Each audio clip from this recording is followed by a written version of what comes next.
আজকে চলে আসলাম বরিশাল জেলার মুলাদী উপজেলায়। এখানে মুলাদী হাটেরহাট নতুন বাজারে আমাদের ইসিপি কংক্রিট ব্লক দিয়ে একটি ডুপ্লেক্স রিনফোর্স মেসোডি স্ট্রাকচার নির্মাণ করা হচ্ছে। মোট নির্মাণ ব্যয় হয়েছে 1100 টাকা করে প্রতি স্কোয়ার ফিটের খরচ আমাদের ইঞ্জিনিয়ারিং এস্টিমেট অনুযায়ী। সেখানে গ্রাউন্ড ফ্লোর 762 স্কোয়ার ফিট, সেখানে ওনার নির্মাণ ব্যয় হয়েছে 8,38,200 টাকা। আর ফার্স্ট ফ্লোর খুবই ছোট পরিসরে করা হয়েছে, 50%-এর একটু বেশি অংশ নিয়ে করা হয়েছে, অর্থাৎ 417 স্কোয়ার ফিট অংশ নিয়ে দ্বিতীয় তলার অংশটি করা হয়েছে খুবই ছোট পরিসরে, অর্থাৎ বাজেট সংকীর্ণতা থাকার কারণে এটি করা হয়েছে। ক্লায়েন্টের সঙ্গে আলোচনা সাপেক্ষে 417 স্কোয়ার ফিটে স্কোয়ার ফিট আমাদের ইঞ্জিনিয়ারিং এস্টিমেট হচ্ছে 900 টাকা, অর্থাৎ দ্বিতীয় তলার খরচ হচ্ছে 417 ইন্টু 900, অর্থাৎ 3,75,300 টাকা আপনার দ্বিতীয় তলার জন্য নির্মাণ ব্যয়। এই যে নির্মাণ ব্যয়গুলো আমি বললাম, এটি মূলত এডিশনাল ফিনিশিং কাজগুলো বাদ দিয়ে এই খরচগুলো স্ট্রাকচারাল কস্টিং এটি আমাদের ইঞ্জিনিয়ারিং এস্টিমেট অনুসারে। এই ভবনের ফ্রন্টে এই প্রতিবন্ধকতাটি থাকার কারণে আসলে পুরোপুরি বোঝানো যাচ্ছে না। এই যে দেখুন, এখান থেকে দুতলার অংশটি সম্পূর্ণ বোঝা যাচ্ছে। এই পোর্শন থেকে ওই দিকে ঠিক এই 417 স্কোয়ার ফিট করা হয়েছে।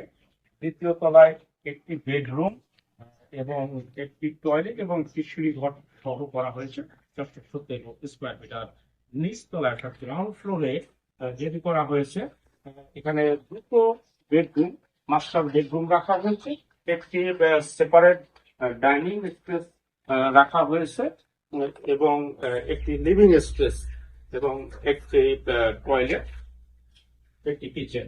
আসুন এটি এই ভবনের ফ্রন্ট সাইড, ফ্রন্টে একটি পোস্ট করা হয়েছে। দেখুন, ফ্রন্টে একটি পোস্ট করা আছে। ফ্রন্ট থেকে এই পোস্ট থেকে মেইন এন্ট্রান্স, এই যে দেখুন এখানে মেইন এন্ট্রান্স, এটি হচ্ছে মূলত লিভিং স্পেস।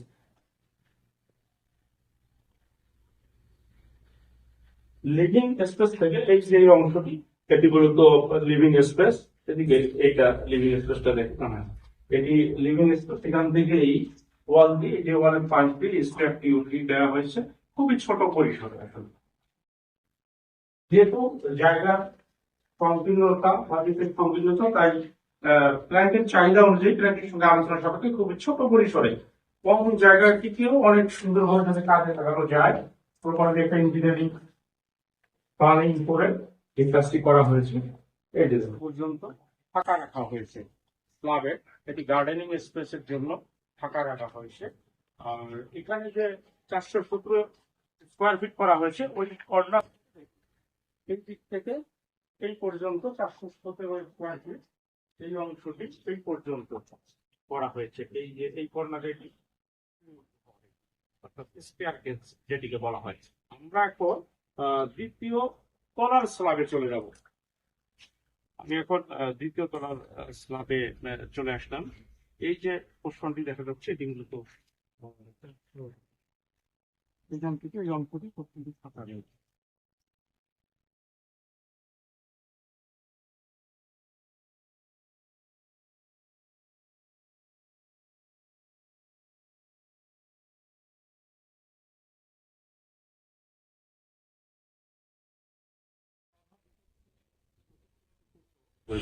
এখন কথা বলবো আমরা এই ভবন মালিক, যিনি প্রবাসী জনাব মোহাম্মদ রাসেল ভাইয়ের আম্মার সঙ্গে রংপুর লালমনিরহাট থেকে এসে আমরা তৈরি করে দিলাম।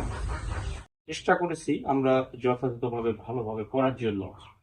তো আমরা যে এই বাড়িটি নির্মাণ করলাম, তাতে আমাদের কাজ বা কোনো কিছুর মধ্যে কোনো ত্রুটি আছে কিনা? জি, আচ্ছা, আচ্ছা, জি, খুব ভালো লাগছে আপনার ভবন। আচ্ছা, ভালো লাগছে আপনাদের কাছে। আচ্ছা, তো বল শক্তিশালী হয় আরো মনে হয় কোনটা? জি, বাংলাদেশের সমস্ত প্রবাসী ভাই এবং যারা দেশের বাইরে বিভিন্ন দেশে আছে এবং বিভিন্ন জেলায় আমরা এই সার্ভিসগুলো আম, আমাদের সম্পূর্ণ করতে পারি। আর একটি বিষয় বলবো যে আমাদের এই কাজের জন্য যে ইঞ্জিনিয়ারিং যে সার্ভিস, এখানে আপনার কাজে কি ইঞ্জিনিয়ার এসেছিল বা দেখাশোনা করছে ইঞ্জিনিয়ার এসে সবকিছু দেখাশোনা করছে কিনা বা সবকিছু ভালো মন্দ যাচাই করছে কিনা, এরকম পেয়েছেন আপনার ভবনে? কোনো প্লাস্টার করা হয়নি, প্লাস্টার করা হয়নি এখন পর্যন্ত, শুধু মেশনারি কাজ করে স্ল্যাব ঢালাই করা হয়েছে, গাঁথুনি কাজ কমপ্লিট করে স্ল্যাব ঢালাই করা হয়েছে। তারপরও এর ফিনিশ সার্ভিস দেখুন, জাস্ট এটিকে মেশিন দিয়ে ঘষে জাস্ট এটির উপরে মেশিন দিয়ে যদি ঘষা যায়, এর ফিনিশ সার্ফেস চলে আসবে এবং স্মুথ একটি ফিনিশ সার্ফেস হবে। চাইলে এটির উপরেও রং করা যায়, বাট আমি ইঞ্জিনিয়ারিং ভাবে নির্দেশনা দিব যারা ব্লকের স্ট্রাকচার করবেন, অন্তত যদি দুই পাশ প্লাস্টার করতে নাও পারে, অন্তত বাহিরের পোর্শনটি, যে বাহিরের পোর্শনটি আছে সেটি প্লাস্টার করে নেবেন আপনারা, এবং ওয়াল গুলো আরো একটা ফিনিশ সার্ফেস আপনি আরো বেশি পাচ্ছেন। ধন্যবাদ। আসসালামু আলাইকুম।